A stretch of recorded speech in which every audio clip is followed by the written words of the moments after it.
انتخابات التوا کیس کے حوالے سے سماعت جاری ہے. بات کریں گے بیورو چیف اسلام آباد عدیل وڑائچ سے. عدیل بتائیے گا سماعت میں اب تک کیا کچھ ہو چکا ہے؟ اٹارنی جنرل یہ کہہ رہے ہیں کہ مسئلہ یہ ہے کہ دیکھنا ہوگا کہ جو 9 رکنی بینچ بنا تھا اس میں اکثریتی رائے کیا تھی. انہوں نے کہا کہ مسئلے کا حل یہ ہے کہ جن جج صاحبان نے اس کیس کو سن لیا وہ اس سے الگ ہو جائیں. تو جسٹس منیب نے کہا کہ ہم نے آپ کا نقطہ نوٹ کر لیا ہے، آگے بڑھیں. چیف جسٹس نے کہا کہ آپ کے ان آرگومنٹس پہ اور اس نقطے پر آپ ہمیں قائل نہیں کر سکے، ہم مطمئن نہیں ہوئے. تو اس کے بعد پھر اٹارنی جنرل نے جسٹس قاضی فائز عیسیٰ کے جو 3 رکنی جو بینچ تھا جس میں از خود نوٹس سے متعلق کارروائیوں کو وقتی طور پہ روکنے کا کہا تھا، پھر اس کا حوالہ دیا. 29 مارچ کے فیصلے کا حوالہ دیا اور اس میں اٹارنی جنرل کی جانب سے یہ کہا گیا ہے کہ عدالتی جو حکم نامہ ہے، عدالتی جو فیصلہ ہے اس کو ایک انتظامی سرکولر کے ذریعے ختم نہیں کیا جا سکتا. تو چیف جسٹس کی جانب سے کہا گیا کہ وہ جو سرکولر جاری کیا گیا ہے وہ عدالتی حکم ختم کرنے کے لیے جاری نہیں کیا گیا، بلکہ وہ ایک انتظامی ہدایات جو فیصلے میں انتظامی ہدایات دی گئی تھیں. تو 184(3) کے مقدمات کی سماعت روکنے کے معاملے پر یہ سرکولر آیا ہے اور اس سرکولر میں کہا گیا ہے کہ جو فیصلہ جسٹس قاضی فائز عیسیٰ والے بینچ نے دیا ہے وہ 5 رکنی بینچ کے فیصلے کی خلاف ورزی ہے، جس میں 5 رکنی بینچ میں یہ کہا جا چکا ہے کہ چیف جسٹس جو ہیں وہ روسٹرز کے ماسٹر ہیں، انہی کے پاس یہ اختیار ہے. تو اس میں یہ کہا گیا ہے چیف جسٹس کی جانب سے کہ مقدمات سماعت کے لیے مقرر نہ کرنے کے انتظامی حکم پر سرکولر آیا اور جسٹس قاضی فائز عیسیٰ کے فیصلے میں کوئی واضح حکم نہیں دیا گیا ابھی تک.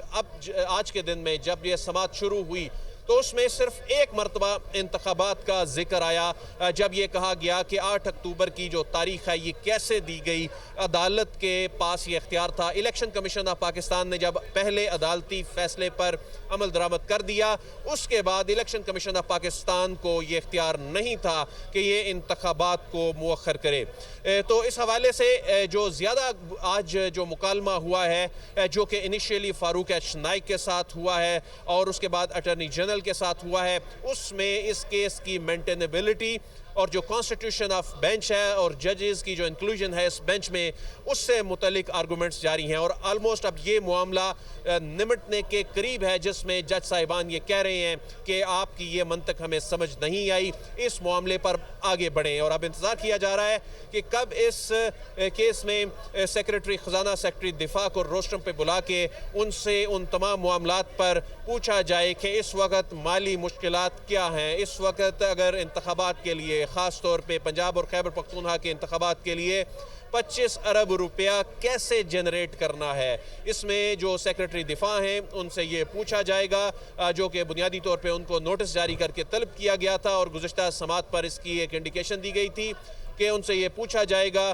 کہ اس وقت جو سیکیورٹی کی جو ڈپلائمنٹ کی جو سچویشن ملک کو درپیش چیلنجز ہیں وہ کیا ہیں اور یہ کس طرح سے کرنی ہے. عدالت کو اس بات کا اندازہ ہے. جناب چیف جسٹس نے اس سے پہلی سماعت میں یہ بتایا کہ واقعی جو تمام اس وقت جو پولنگ سٹیشن ہے کچھ اس میں سے چونکہ حساس ترین ہے، کچھ حساس ہیں، کچھ نارمل ہیں، تو عدالت کو اس چیز کا شاید اندازہ ہے کہ اس وقت جو مشرقی مغربی بارڈرز کی جو سچویشن اور انٹرنل سیکیورٹی کی جو صورتحال ہے وہ ضرور ہے، لیکن اس کا حل کیسے نکالنا ہے آج اس حل کی جانب عدالت نے معاملے کو لے کر جانا ہے. لیکن ابھی تک اٹارنی جنرل کی جانب سے اور فاروق ایچ نائک کی جانب سے جو بینچ پر اعتراضات کا جو معاملہ ہے اسی پر ہی آرگومنٹ دیے گئے ہیں اور اب وہ کنکلوڈ ہونے کے قریب ہیں. جی عدیل کہیے گا کہ جو حالات بنے ہوئے ہیں، جو اعتراضات سامنے آ رہے ہیں فریقین کی جانب سے، جو بھی فیصلہ آئے گا وہ فریقین کے لیے کتنا قابل عمل ہوگا؟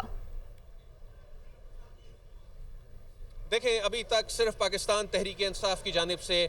یہ یقین دہانی کرائی گئی ہے کہ انتخابات اگر ہوتے ہیں تو وہ پرامن رہیں گے، وہ تعاون کرنے کے لیے تیار ہیں. ابھی تک جو حکومتی اتحادی جماعتیں ہیں ان کی جانب سے اس معاملے کو چونکہ مسلسل متنازع ہی بنایا جا رہا ہے اور اس معاملے کو یہ کہا جا رہا ہے کہ یہ بینچ کے پاس اختیار نہیں ہے. اب تو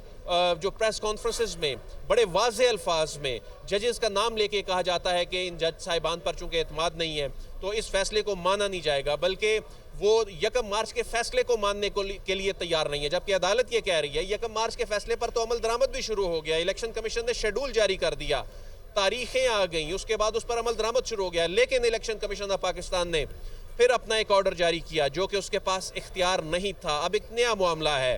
تو اس میں جو حکومتی اتحادی جماعتیں کہنے کو تو وہ ایک بڑا فریق ہیں، لیکن عدالتی زبان میں ابھی تک وہ فریق نہیں بنی، لیکن اس وقت جو ہنگامہ برپا ہے وہ اسی فریق نے سب سے زیادہ پریس کانفرنسز کی صورت میں اور اعلامیوں کی صورت میں برپا کر رکھا ہے۔ تو آج کی سماعت بھی اسی اعلامیے سے شروع ہوئی۔ آج کی سماعت میں بھی کہا گیا آپ نے تو بائیکاٹ کر دیا ہے، جس پر حکمت عملی تبدیل کرتے ہوئے حکومتی اتحادی جماعتوں کی جانب سے یہ کہا گیا کہ ان کی جانب سے اس کارروائی کا بائیکاٹ نہیں کیا گیا، وہ اس کا حصہ ہیں۔ تو عدالت نے جب انہیں کھری کھری سنائی کہ لکھ کر دیں آپ اپنا اعلامیہ واپس لے رہے ہیں، آپ نے بائیکاٹ نہیں کیا، تو بنیادی طور پر حکومت کو شاید یہ اندازہ ہو چکا تھا، حکومتی اتحادی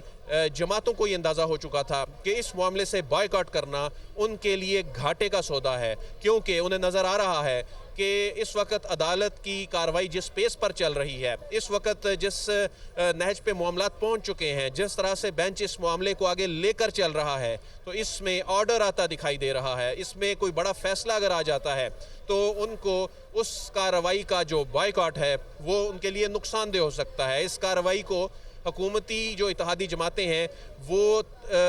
طول دینا چاہتی ہیں کہ اس بینچ پر اعتراض کر کے نیا بینچ بنایا جائے، فل کورٹ تشکیل دی جائے، اس بینچ میں وہ جج صاحبان نہ بیٹھیں جو پہلے سے اس معاملے کو سن رہے ہیں۔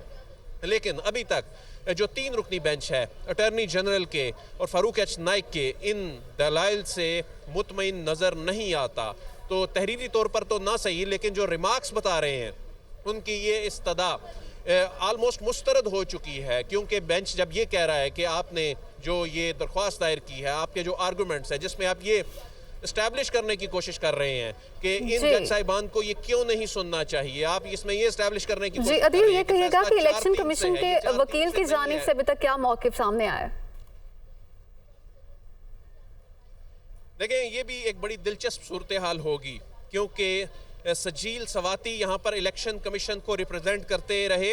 لیکن عرفان قادر ان کی انٹری ہونا باقی ہے۔ عرفان قادر ایک جارحانہ انداز میں دلائل دینے کے حوالے سے بڑے مشہور ہیں، اور آج بھی جب اٹارنی جنرل کے ساتھ مکالمہ ہو رہا تھا تو عرفان قادر بار بار اپنی نشست سے اٹھتے اور وہ بینچ کے ساتھ جو آرگومنٹس ہو رہے ہوتے تھے اس میں وہ مداخلت کرتے۔ تو عرفان قادر کو وکیل مقرر کرنے کی جو ماضی میں دیکھا گیا ہے وہ یہی حکمت عملی اس فریق کی جانب سے ہوتی ہے جو انہیں وکیل مقرر کرتے ہیں کہ وہ جارحانہ انداز میں یہ معاملہ چلائیں گے، لیکن عدالت نے پہلے عرفان قادر کو اس میں وکیل مقرر کرنے کی اجازت نہیں دی تھی، لیکن آج عرفان قادر کمرہ عدالت میں موجود ہیں اور عرفان قادر کی جانب سے ابھی دلائل دیے جانے ہیں،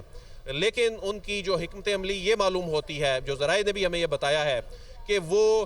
روسٹرم پہ کھڑے ہو کر ان کا جو افتخار محمد چودھری کے دور میں جو ایک رویہ، جب وہ پاکستان پیپلز پارٹی کے دور میں اٹارنی جنرل ہوا کرتے تھے، اس کے بعد جسٹس جواد اس خواجہ کے دور میں، آج بھی جب جسٹس جواد اس خواجہ کا ذکر آیا تو انہوں نے جسٹس جواد اس خواجہ سے متعلق جو الفاظ استعمال کیے کہ آپ ان کا یہاں پر ذکر نہ کریں، انہوں نے جھوٹا قرار دینے کی کوشش کی، اور اس کے بعد وہ اپنے نشست پہ بیٹھ گئے۔ یعنی عرفان قادر اس معاملے پہ جارحانہ انداز میں دلائل دینے کے لیے تیار ہیں۔ الیکشن کمیشن آف پاکستان کے جو وکیل سجیل سواتی ہیں ان کی جانب سے جب دلائل دیے گئے تھے تو ان کو بڑا اپریشیٹ عدالت کی جانب سے کیا گیا تھا، اور انہی کے بعد جو انہوں نے گفتگو کی، جو انہوں نے مسائل بیان کیے، تو سیکریٹری خزانہ کو، سیکریٹری دفاع کو جو ہے وہ طلب کیا گیا۔ تو اب جب عرفان قادر آئیں گے تو وہ بھی بڑا دلچسپ مرحلہ ہوگا، دیکھنا ہوگا کہ عدالت انہیں سنتی ہے یا نہیں سنتی، لیکن ان کے اس سٹیج پر الیکشن کمیشن کی وکالت کے لیے اس ٹیم میں شامل ہونا بڑا معنی خیز ہے، اور ابھی یہ بھی فیصلہ ہونا باقی ہے کہ عدالت نے اس میں فاروق ایچ نائک کو، اکرم شیخ کو اور کامران مرتضیٰ کو سننا ہے یا نہیں سننا۔ ابھی تک آفیشیلی وہ اس کیس میں فریق نہیں بنے، اور